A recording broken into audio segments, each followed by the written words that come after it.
Nah, Pancasila itu sendiri selama ini tergantung yang merawat. Pancasila tatkala dirawat oleh Bung Karno, Pancasila itu ditafsirkan oleh Bung Karno sesuai dengan pahamnya.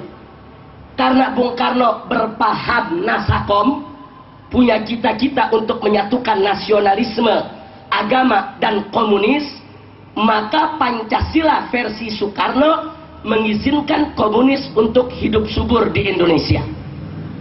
Walaupun komunis itu sendiri tidak sesuai dengan sila pertama dari Pancasila, tapi karena kebijakan politiknya adalah di tangan Soekarno, dan Soekarno yang merawat Pancasila, maka Pancasila ini ibarat bayi. Jadi kalau kita mau sampaikan bayi, ini anak kecil ini tergantung orang tuanya. Mau dibikin Yahudi, mau dibikin Nasrani, atau mau dibikin apa? Persis, Pancasila seperti bayi ya Pak. Mau dibawa kemana? Nah, karena Soekarno membawa kepada paham nasakom, maka komunis bisa hidup dengan subur di bawah naungan Pancasila versi Soekarno. Begitu Soeharto memimpin, berkuasa di Orde Baru, Soeharto ini berpaham kejawen.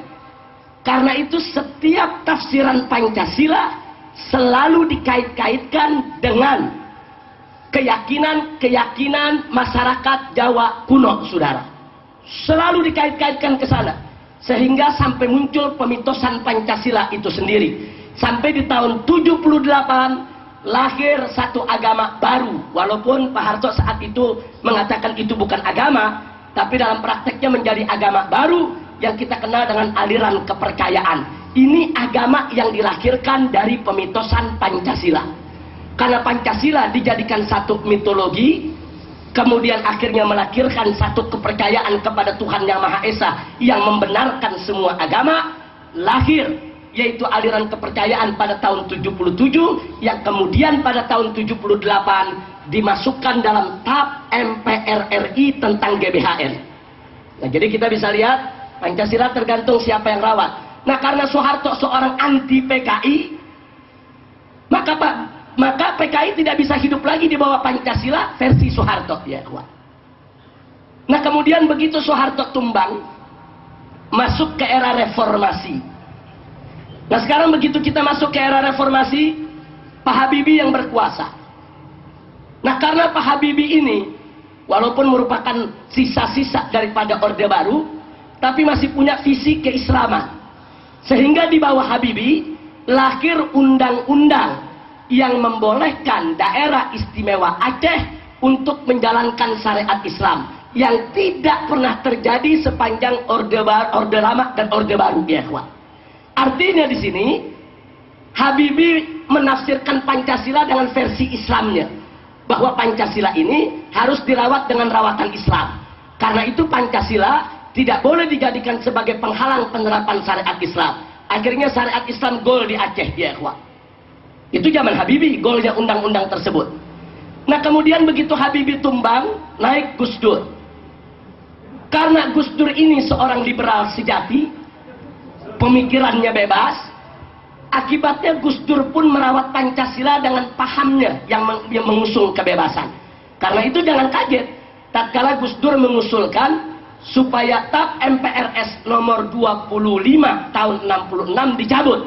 Itu TAP MPRS tentang pelarangan PKI, pembubaran PKI, dan pelarangan dari paham komunisme. Nah, kenapa Gus Dur minta itu dicabut? Karena Gus Dur itu seorang liberal sejati. Orang mau jadi Muslim, mau jadi kafir, mau agamanya gado-gado, mau jadi komunis, itu dianggap hak asasi manusia ya ikhwan. Nah, sehingga Pancasila di bawah asuhan Gus Dur memberi peluang kembali kepada paham-paham semacam itu untuk hidup dengan subur.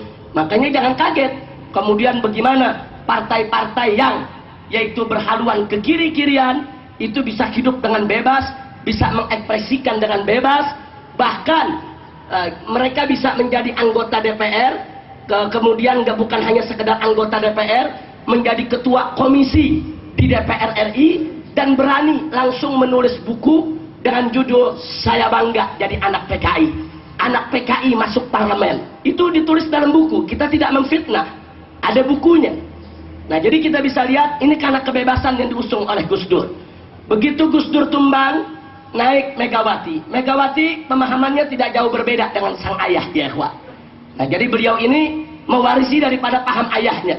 Jadi bagaimana ayahnya dulu berhaluan kiri di dalam memahami Pancasila, tidak beda.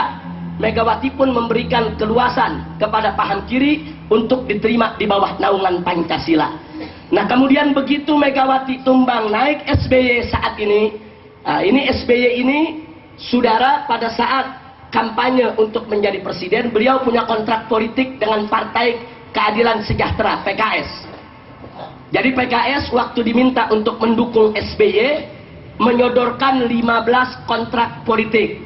Salah satunya adalah kalau SBY ingin didukung oleh PKS, salah satunya tidak boleh melakukan dikotomi antara Pancasila dan agama Islam. Karena selama ini yang dilakukan oleh Orde Lama, Orde Baru, dan lainnya selalu melakukan dikotomi antara kedua ini, saudara. Sehingga Islam selalu disuruh berkelahi sama Pancasila. Nah, akibatnya pejuang-pejuang syariat Islam yang terjebak, mereka mengkafir-kafirkan Pancasila, memurtad-murtadkan Pancasila. Pendukung Pancasila tidak mau kalah. Mereka pun mengatakan pejuang-pejuang syariat Islam ekstremis, fundamentalis, bahkan belakangan disebut teroris ya ikhwan. Nah, jadi ini satu pertempuran ideologi. Sementara Islam itu sendiri bukan ideologi, tapi merupakan akidah, syariat dan akhlak. Nah, jadi kita lihat di sini, yang ingin saya tekankan di sini sekali lagi dari pengalaman-pengalaman yang sudah saya sampaikan tadi, jangan kita terjebak untuk dihadap-hadapkan dengan Pancasila. Begitu kita terjebak, maka kita akan repot untuk menghadapi segala tuduhan ketimbang formalisasi syariat Islamnya ya ikhwah. Energi kita akan habis, tenaga kita akan habis, akhirnya waktu kita juga akan habis. Kita tidak akan punya waktu lagi untuk mempositivisasi daripada syariat Islam, mentransformasi daripada syariat Islam, karena kita akan kewalahan untuk menghadapi segala tuduhan-tuduhan. Oh, ini anti Pancasila, ini subversif, ini ingin mendirikan negara, oh ini ingin menggantikan dasar negara, oh ini ingin menghancurkan NKRI, dan seterusnya dan seterusnya. Dan ini sedang dimainkan oleh mereka. Contoh, saya kasih contoh. Pada saat saya dan kawan-kawan dari MUI, dari FUI, kemudian begitu juga dari aktivis-aktivis NU dan Muhammadiyah yang punya peduli terhadap pornografi dan porno aksi, menggelar aksi 1 juta umat di Jakarta. Kita turun, aksi 1 juta umat di Jakarta. Tujuannya apa? Hanya untuk mendukung keluarnya, disahkannya RUU anti pornografi dan porno aksi. Besoknya Gus Dur dan kawan-kawan juga menggelar aksi. Walaupun yang hadir bisa terhitung tidak banyak ya ikhwan. Tapi yang menarik, aksi itu diberikan nama Aksi Bhinneka Tunggal Ika, aksi menyelamatkan Pancasila, aksi menyelamatkan UUD 1945. Artinya apa?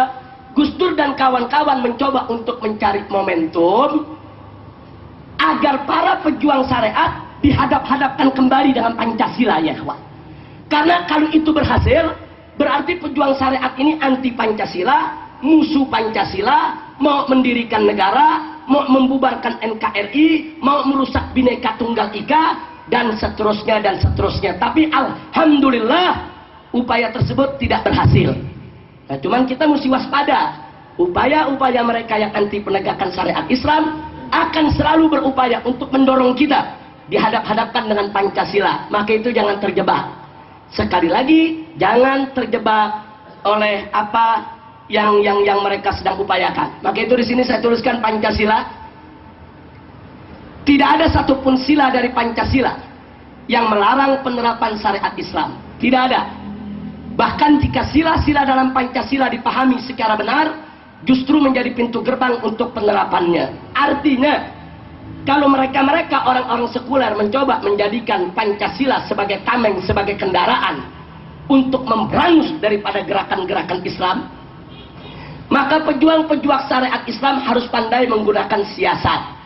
Jangan biarkan mereka yang menafsirkan Pancasila, jangan biarkan mereka yang menerjemahkan Pancasila, jangan biarkan mereka yang merawat Pancasila. Tapi Pancasila itu harus ditafsirkan dengan tafsir kita, harus diartikan dengan arti kita. Jangan sampai kita dihadap-hadapkan dengan Pancasila, Karena kalau kita dihadap-hadapkan dengan Pancasila, maka mereka akan bisa